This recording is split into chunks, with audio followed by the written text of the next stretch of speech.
Good morning, students. Today we are going to discuss a computer hardware. Okay, from previous worksheet you have learned what is computer hardware. Okay, now in this video we are going to learn by step. So first of all, what is computer type hardware? First of all जो होता है आपका power supply होता है, जो आपके computer को power supply कर रहा है, जो उसको इलेक्ट्रिसिटी दे रहा है. उसके बाद होता है बेटा हार्ड डिस्क में क्या करते हो आप अपने डेटा को स्टोर करते हो. ठीक है. Third one is your RAM. बेटा जो भी आप डेटा प्रोसेस कर रहे हो, जो भी आप कैलकुलेशन परफॉर्म कर रहे हो, वो कैलकुलेशंस कहाँ पे परफॉर्म होती हैं? रैम में परफॉर्म होती हैं. ठीक है. कोई भी आपके प्रोसेसिंग है, कुछ भी आप डेटा को एनालाइज कर रहे हो, वो कहाँ पे परफॉर्म होता है? रैम में परफॉर्म होता है. समझ के. उसके बाद है आपका keyboard, mouse etcetera etcetera. These are types of your hardware devices. But hardware होता क्या है? सबसे पहले बेटा हार्डवेयर वो चीज़ है जिसको आप टच कर सकते हो, जिसको आप फील कर सकते हो. That is the hardware devices. समझ के. जैसे आपके कंप्यूटर में बेटा जो भी आप सॉफ्टवेयर देखते हो, माइक्रोसॉफ्ट ऑफिस, माइक्रोसॉफ्ट वर्ड, जो भी आप देखते हो, वो हार्डवेयर नहीं है, वो सॉफ्टवेयर हैं जो कंप्यूटर के अंदर काम कर रहे हैं. ठीक है. जो आप बाहर डिवाइसेस को टच कर पा रहे हो, जैसे सीपीयू हो गया, मॉनिटर हो गया, या आपका माउस हो गया, कीबोर्ड हो गया, ये सभी क्या है? आपकी हार्डवेयर डिवाइसेस हैं. आप होप आपको इसके बारे में समझ आई कि हार्डवेयर डिवाइसेस होती क्या हैं. ठीक है. उसके बाद बेटा आपके नेक्स्ट बेटा हम लर्न करने जा रहे हैं internal hardware devices. Internal hardware devices कौन सी होती हैं? जो आपके कंप्यूटर में अंदर फिक्स्ड होती हैं, आपके सीपीयू में फिक्स्ड होती हैं. सबसे पहले इसमें क्या है? आपका motherboard. As you can see that on your video और page, you can see the motherboard picture. Okay. Motherboard होता क्या है बेटा? मदरबोर्ड वो चीज़ है जहाँ पे आपके सारे इलेक्ट्रिकल अप्लायंसेस को असेंबल किया जाता है. ठीक है. जितने भी आपके इलेक्ट्रिकल अप्लायंसेस है, इलेक्ट्रिकल अप्लायंसेस कौन से हैं? आपके हार्ड डिस्क है, रैम है, प्रोसेसर है. ठीक है. इन सभी अप्लायंसेस को इस मदरबोर्ड के ऊपर फिक्स किया जाता है फॉर अ बेटर प्रोसेसिंग. ठीक है. अभी आप ये सेंटर वाला पॉइंट देख रहे हो, यहाँ पे आपके होता है आपका प्रोसेसर फिक्स. ठीक है. ये जो रैम स्टिक है, यहाँ पे आपकी रैम इंस्टॉल होती है. समझ गए. और ये जो साइड में पोर्ट है, यहाँ पे आपकी हार्ड डिस्क लगती है. ओके. तो यहाँ पे आपकी डेफिनेशन है, motherboard is the main electrical circuit board in computer. It houses the memory slot. देख रहे हो, जो मैंने अभी आपको समझाया वही यहाँ पे लिखा है कि आपका जो मदरबोर्ड है, आपके सारे जितने भी इनपुट आउटपुट डिवाइसेस हैं और जितने भी आपके इंटरनल पार्ट हैं आपके कंप्यूटर्स के, उन सभी को असेंबल करके रखता है. ठीक है. असेंबल मीन उन सभी के बीच में बातचीत को मदरबोर्ड ही कैरी आउट करवाता है. ठीक है. जो भी आपका हार्ड डिस्क है, रैम है, प्रोसेसर है. समझ के. उसके बाद नेक्स्ट है बेटा आपका सीपीयू. बेटा सीपीयू को आपके कंप्यूटर का ब्रेन भी बोला जाता है. ठीक है. जितनी भी कैलकुलेशंस होती हैं, जितनी भी प्रोसेसिंग वाला काम होता है, वो सारा सीपीयू के अंदर ही होता है. ठीक है. सीपीयू की फुल फॉर्म है सेंट्रल प्रोसेसिंग यूनिट. ओके. तो सेंट्रल प्रोसेसिंग के अंदर बेटा होती है एक चिप जिसको बोलते हैं हम प्रोसेसर. आई होप आपको प्रोसेसर का पता होगा. अगर नहीं पता तो हम लैब में इसका डेमोन्स्ट्रेशन करेंगे. जब भी आपकी लैब होगी तो आपको अच्छी तरह से समझाया जाएगा what is processor and how it's works. Okay. तो यहाँ पे डेफिनेशन लिखिए, द सेंट्रल प्रोसेसिंग यूनिट और the simply the processor is a small circuit chip which execute the commands received input from the user. Circuit होता है, एक chip होती है जो सारी कमांड्स को एग्जीक्यूट करती है, प्रोसेसिंग करती है, जो यूज़र उसको देता है. जो मैंने कमांड दी है, सपोज करो मैंने उसको कमांड दी है कि 1000 नंबर्स की कैलकुलेशंस कर दो. ठीक है. तो बेटा वो कैलकुलेशन कंप्यूटर के अंदर कौन कर रहा है? प्रोसेसर कर रहा है, सीपीयू कर रहा है. समझ गए. सो दैट्स वाई आपकी जितनी भी कमांड को प्रोसेस करने का काम होता है वो आपके सीपीयू के पास होता है, आपके प्रोसेसर के पास होता है. आई होप आपको उसका मेन फंक्शन समझ आया होगा सीपीयू का. अभी यहाँ पे और कुछ यूनिट्स लिखे हैं कि सीपीयू के अंदर और कौन कौन से यूनिट्स होते हैं. सबसे पहले क्या है? Control unit. ठीक है. कंट्रोल यूनिट क्या होता है बेटा? कंट्रोल यूनिट वो वाला यूनिट है जो आपका डेटा को एक जगह से दूसरी जगह पे फ्लो करवाता है, सिग्नल को. ये आप मदरबोर्ड देख रहे हो ना, तो आपके मदरबोर्ड पे एक जगह से दूसरी जगह पर सिग्नल ट्रैवल कैसे कर रहा है? वो बेटा कंट्रोल यूनिट के थ्रू ही कर रहा है, जो आपके प्रोसेसर में फिक्स होता है. ठीक है. वो प्रोसेसर ही सभी पार्ट्स को बताता है कि कौन कौन सा सिग्नल किस पार्ट में जाएगा. अगर हार्ड डिस्क का सिग्नल है तो हार्ड डिस्क में जाएगा. ठीक है. समझ के. उसके बाद है अर्थमेटिक लॉजिकल यूनिट.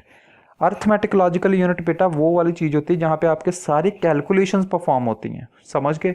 सबसे पहले मैंने आपको क्या बताया कि सीपीयू में आपकी कैलकुलेशंस होती हैं. बेटा सीपीयू के अंदर भी कुछ पार्ट्स हैं. कंट्रोल यूनिट है, कंट्रोल यूनिट में क्या होता है, आपके सिग्नल सारे ट्रैवल करते हैं। अर्थमेटिक लॉजिकल यूनिट है, उसमें क्या होता है, आपका जितना भी सारा प्रोसेसिंग वाला पार्ट है वो आपको विजिबल होता है। समझ गए, अभी आपको स्क्रीन पे भी विजिबल होगा कि आपका डायग्राम कैसे होता है एक प्रोसेसर का, ठीक है। उसके बाद है memory unit, store instruction and data when entered. अभी आपने कुछ कैलकुलेशंस परफॉर्म की हैं, सपोज करो आप उसको सेव करना चाहते हो अपने कंप्यूटर में, तो then how you can save it, okay. तो आप उसको कहाँ पे सेव करोगे, अपनी मेमोरी में सेव करोगे, ठीक है, जो भी आपकी मेमोरी प्रोवाइड की गई होगी सीपीयू में। आई होप आपको ये पॉइंट्स क्लियर हुए होंगे, ठीक है। So let's move next. RAM. बेटा रैम क्या होती है, सबसे पहले मैंने अभी आपको समझाया था कि रैम का मतलब क्या है। जो भी आपके प्रोसेसिंग, जितनी भी आपकी प्रोसेसिंग होनी है ना, जो अगर सपोज करो अगर आपने MS ऑफिस को ओपन किया है, MS वर्ड को ओपन किया है, तो बेटा वो ओपन कहाँ पे होगा, आपके सामने तो क्लिक किया तो वो खुल गया, पर अंदर कंप्यूटर के अंदर कहाँ पे ओपन हुआ है, वो रैम में ओपन हुआ है। जितनी भी प्रोसेसिंग आपकी होगी वो रैम में होगी परफॉर्म, समझ के। RAM is the memory in the random access memory. RAM की फुल फॉर्म है random access memory. The data which is being processed by the CPU will be stored temporary in the RAM. अभी एक और इसकी बात है, whatever the data will be stored in the RAM, it will be going to a temporary base। मतलब क्या है, आपका डेटा, जो भी डेटा आपका रैम में स्टोर होगा वो टेम्पररी फॉर्म में स्टोर होगा, ठीक है। जो भी आपने डेटा रैम में सेव किया है, जब आप अपने कंप्यूटर को शट डाउन करोगे वो डेटा ऑटोमेटिकली इरेज हो जाएगा, डिलीट हो जाएगा, समझ गए। तो रैम क्या करती है, टेम्पररी आपके डेटा को होल्ड करके रखती है, टेम्पररी स्टोरेज मेमोरी, समझ गए। आई होप आपको रैम के बारे में इंट्रोडक्शन समझ आई होगी कि रैम का मेन फंक्शंस क्या होते हैं। बाकी मैंने जो आपको समझाया वही सारा आगे लिखा हुआ है, ठीक है। वो इसको और वॉलेटाइल मेमोरी बोलते हैं। वॉलेटाइल मीन्स जो अपना डेटा को लूज कर दे, ठीक है। वॉलेटाइल मीन्स जो अपने डेटा को डिलीट कर दे ऑटोमेटिकली, जब आपका कंप्यूटर टर्न ऑफ होगा तब ये डेटा आपका डिलीट हो जाएगा, ओके। Let's move next. यहाँ पे लिखा है बेटा आपका रोम। बेटा रोम क्या होता है, रोम वो वाला चिप और पार्ट है, यहाँ पे आपका जो डेटा है वो परमानेंट स्टोर होता है, परमानेंट, ओके। रैम में क्या होता था, टेम्पररी, पर रोम में कैसे आपका डेटा स्टोर होता है, परमानेंट फॉर्म में। इसको फुल फॉर्म है read only memory. Read only memory का मतलब है जहाँ पे आपका डेटा परमानेंट स्टोर होगा, आप जब चाहें उस डेटा को असेस कर सकते हैं, जब चाहें उस डेटा को खुद डिलीट कर सकते हैं। अपने आप डिलीट नहीं होगा आपका डेटा, आप उसको डिलीट करना चाहोगे तभी डिलीट होगा, वैसे वो डिलीट नहीं होगा। और रोम में बेटा आपकी जितनी भी फाइल्स हैं वो सारी इंपॉर्टेंट फाइल्स स्टोर होती हैं आपकी, समझ के। अभी यहाँ पे लिखा है आपका ये प्राइमरी, इसको प्राइमरी स्टोरेज भी बोलते हैं, ठीक है। जो रोम है आपकी वो आपकी प्राइमरी स्टोरेज है, ठीक है। अभी नेक्स्ट है आपका डिस्क ड्राइव, जिसको बोलते हैं hard disk. As you can see on the screen there is a pictures of your hard disk, okay, moving elements और अदर थिंग्स। अभी हार्ड डिस्क क्या होता है बेटा, ये सेकेंडरी स्टोरेज डिवाइसेस होता है जो आप एक्सटर्नली इंस्टॉल करते हो अपने कंप्यूटर में।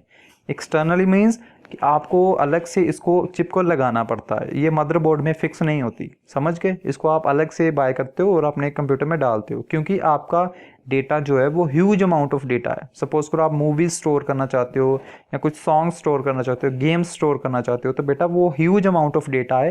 That's why we need a hard disk to store a huge amount of data, ठीक है। इसको हम बोलते हैं secondary storage. Secondary means primary नहीं है, सेकेंडरी है। और इसको परमानेंट स्टोरेज भी बोला जाता है, क्योंकि इसका डेटा खुद ब खुद डिलीट नहीं होता है as compare to RAM. RAM में आपका डेटा अपने आप डिलीट होता है, समझ गए, उसको टेम्परेरी स्टोरेज बोलते हैं। और रोम क्या है, आपकी प्राइमरी मेमोरी है जो ऑलरेडी फिक्स होती है आपके मदरबोर्ड पे। पर हार्ड डिस्क क्या है, सेकेंडरी मेमोरी है जो एक्सटर्नली आप इंस्टॉल करते हो अपने कंप्यूटर में, समझ गए। और इसको परमानेंट भी बोलता है, ओके। नेक्स्ट वी हैव बेटा sound card and video card. I think आपको वीडियो कार्ड के बारे में पता होगा कि वीडियो कार्ड क्या होता है। सबसे पहले बात करते हैं हम साउंड कार्ड। अगर आपके कंप्यूटर में बेटा साउंड कार्ड नहीं फिक्स होगा ना, तो आपके कंप्यूटर की जो ऑडियो क्वालिटी है या आपके कंप्यूटर के जो ऑडियो बेस है वो नहीं आएगा, समझ के। आपके कंप्यूटर में मस्ट है कि अगर साउंड कार्ड होगा तभी आपका कंप्यूटर ऑडियो प्रोड्यूस कर पाएगा। अगर उसमें साउंड कार्ड नहीं है तो then you don't have any access to access the audio, okay. तो यहाँ पे अभी लिखा है साउंड कार्ड और audio card comes either as internally fitted component to the motherboard और एडिशनल एक्सपेंशन, मतलब क्या है सॉरी कि आपका जो एडिशनल एक्सपेंशन है वो एडिशनल भी हो सकता है, मतलब आप खुद भी बाय करके इसको अपने मदरबोर्ड में फिक्स कर सकते हो, या आपके मदरबोर्ड में ऑलरेडी इसको इनबिल्ट किया जाएगा। ठीक है, ऑलरेडी इनबिल्ट होता है। ऑलरेडी इनबिल्ट मींस जब भी आप मदरबोर्ड को बाय करोगे तो ऑलरेडी उसमें फिक्स होगा साउंड कार्ड। नेक्स्ट बेटा वीडियो कार्ड। वीडियो कार्ड क्या होता है, जो जितनी भी आप गेम्स खेलते हो, जितनी भी आप अपने स्क्रीन पे विजुअलाइज देख पा रहे हो, विजुअलाइज मीन ग्राफिक्स देख पा रहे हो, वो बेटा किसकी हेल्प से होता है, वीडियो कार्ड की हेल्प से होता है। आपका वीडियो कार्ड जो है वो जितनी भी हैवी गेम्स होती हैं, जितने भी और ग्राफिकल यूजर इंटरफेस होता है, उसको रन करने में आपकी हेल्प प्रोवाइड करता है। ठीक है, इसके अलग से प्रोसेसर होता है, छोटा सा प्रोसेसर होता है इसमें लगा हुआ, जो आपके सारे ग्राफिकल डेटा को हैंडल करता है टू यस बेटा। नेक्स्ट है हमारे पास SMP सिस्टमेटिक पावर सप्लाई और switch mode power supply.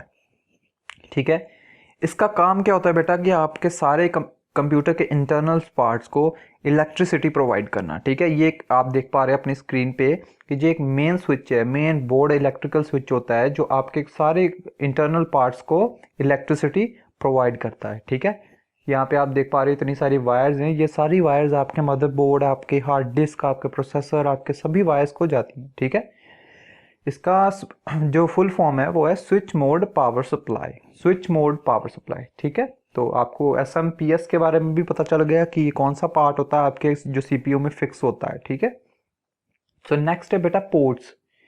Ports क्या होते हैं बेटा, जिसके थ्रू आप कोई इनपुट या आउटपुट डिवाइसेस को फिक्स कर सकते हैं अपने कंप्यूटर सिस्टम में, that is called the ports. Okay, चाहे वो इंटरनली कर पाओ चाहे वो एक्सटर्नली कर पाओ, that is port. As you can see on the screen, यहाँ पे आपके कुछ पोर्ट्स हैं। यहाँ पे आपकी लगती है VGA केबल। VGA कौन सी होती है बेटा, जो आपकी मॉनिटर की केबल होती है, वीडियो ग्राफिक अडेप्टर, उसको बोलते हैं VGA केबल। ठीक है, अभी यहाँ पे कुछ और पोर्ट्स हैं जहाँ पे आपकी इनपुट आउटपुट, यहाँ पे आपका माउस लगता है, यहाँ पे आपका जो भी माउसेस का कीबोर्ड्स है वो लगते हैं, फिक्स होते हैं, समझ गए। तो ये ऐसे टाइप्स हैं आपके पोर्ट्स के। इसके पोर्ट को बेटा आसानी से समझने के लिए आपको सबसे पहले देखना पड़ेगा कि आपके जो वायर्स होती है ना कीबोर्ड की, उस वायर के आगे बेटा एक जो पोर्ट होता है वो कहीं पे जाके फिक्स होता है आपके कंप्यूटर के पीछे, तो उसी को बोलते हैं पोर्ट्स, जहां पे आपके इनपुट आउटपुट डिवाइसेस के जितने भी पोर्ट्स हैं वो फिक्स होते हैं, that is called the ports. समझ गए। उसके बाद नेक्स्ट बेटा मूव फॉरवर्ड, यहाँ पे कुछ पोर्ट्स के नाम दिए गए हैं। ठीक है, सो आप देख पा रहे हो वो पोर्ट्स के नाम क्या क्या है। सबसे पहले सीरियल पोर्ट। सीरियल पोर्ट क्या होता है बेटा, जो आपका जो देख पा रहे हो ना इमेज पे, that is a serial port, जो आपके मॉनिटर को कनेक्ट करने में आपकी हेल्प करता है। ठीक है, जैसे यहाँ पे लिखा है तो अदर कंप्यूटर, इसके थ्रू आप किसी अदर कंप्यूटर को भी कनेक्ट कर पाओगे। ठीक है, उसके बाद है पैरेलल पोर्ट। पैरेलल पोर्ट बेटा किसके लिए होते हैं, जो आपके प्रिंटर्स हो गए या स्कैनर्स हो गए, उसको कनेक्ट करने के लिए ये पोर्ट वाला जो होता है उसके लिए हेल्पफुल होता है। ठीक है, नेक्स्ट है बेटा PS2 पोर्ट। PS2 पोर्ट क्या होता है बेटा, जिसके थ्रू आपके कंप्यूटर की जो इनपुट डिवाइसेस हैं, जैसे आपका हो गया माउस हो गया या कीबोर्ड हो गया, वो आपके कनेक्ट होते हैं यहाँ पे आप। ठीक है, दैट इज PS2 पोर्ट्स। ये टाइप्स ऑफ पोर्ट्स हैं, सो रिमेंबर इसको अच्छी तरह से याद करना कि कौन सा पोर्ट कैसा दिखता है और क्या उसका काम है। ठीक है, उसके बाद हम नेक्स्ट करते हैं मूव। नेक्स्ट है बेटा हमारे पास audio port. Audio port I think आप सभी को अभी साउंड कार्ड पढ़ा है आपने, तो उसमें आपने देखा होगा कि ऐसे दो चिप्स थे जहाँ पे आपकी ऑडियो जो है वो कनेक्ट होती है। ठीक है, इसको बोलते हैं ऑडियो पोर्ट्स। ठीक है, जहाँ पे आपके स्पीकर्स कनेक्ट होते हैं, आपके हेडफोन्स कनेक्ट होते हैं, इसको हम ऑडियो पोर्ट्स बोलते हैं। नेक्स्ट है बेटा USB पोर्ट। USB की फुल फॉर्म है यूनिवर्सल सीरियल बस। यूनिवर्सल सीरियल बस बेटा जितने भी आपकी पेन ड्राइव्स हैं या जितने भी आपके और एक्सटर्नल डिवाइसेस होते हैं, जैसे प्रोजेक्टर हो सकता है या किसी और तरह का कीबोर्ड माउस हो सकता है, जॉयस्टिक हो सकती है, पेन ड्राइव हो सकती है, वो बेटा आपके कहाँ पे लगते हैं, वो आपके सारे USB पोर्ट में फिक्स्ड होते हैं, वहाँ पे इंस्टॉल्ड होते हैं। ठीक है, तो जितनी भी आपकी एक्सटर्नल डिवाइसेस लगती हैं वो आपके USB पोर्ट में लगती हैं। USB की फुल फॉर्म है यूनिवर्सल सीरियल बस। ओके, नेक्स्ट वन इज बेटा ईथरनेट पोर्ट। ईथरनेट पोर्ट हम क्यों लगाते हैं, आपकी लैब में भी है। ईथरनेट पोर्ट बेटा क्या है, जो आपके कंप्यूटर को इंटरनेट असेस करवाता है, that is called the Ethernet port, और जिसके थ्रू आप एक कंप्यूटर को दूसरे कंप्यूटर से कनेक्ट कर पाते हो, that is a Ethernet port. समझ गए? आई होप आपको ये समझ आई होगी कि ईथरनेट पोर्ट का क्या मतलब है, जिसके थ्रू आप इंटरनेट कनेक्शन करते हो या कुछ और तरह का कंप्यूटर को कनेक्टिविटी देते हो, that is called Ethernet port. Next है वीजीए पोर्ट। वीजीए पोर्ट हमने पहले ही पढ़ लिया कि वीजीए पोर्ट का मतलब क्या है, वीडियो ग्राफिक अडेप्टर, जो आपके मॉनिटर को कनेक्ट करने के लिए आपकी हेल्प करता है, that is VGA port. Okay, move forward. Next we have बेटा मॉडेम पोर्ट। मॉडेम क्या होता है, जिसके थ्रू आप अपने कंप्यूटर को इंटरनेट एक्सेस करवाते हो, ठीक है, that is called the modem port. ये एक्सटर्नली और लगता है, जैसे हमने ऊपर अभी यूएसबी पोर्ट पढ़ा है या ईथरनेट पोर्ट पढ़ा है, तो वो उसके थ्रू भी आप इंटरनेट को एक्सेस कर पाते हो, आप इंटरनेट को कनेक्ट कर पाते हो, और मॉडेम पोर्ट के थ्रू भी आप इंटरनेट को कनेक्टिविटी कर पाते हो। ये आपकी इच्छा है, आप कौन सा पोर्ट यूज करना चाहते हो। समझ के? नेक्स्ट है पावर कनेक्टर।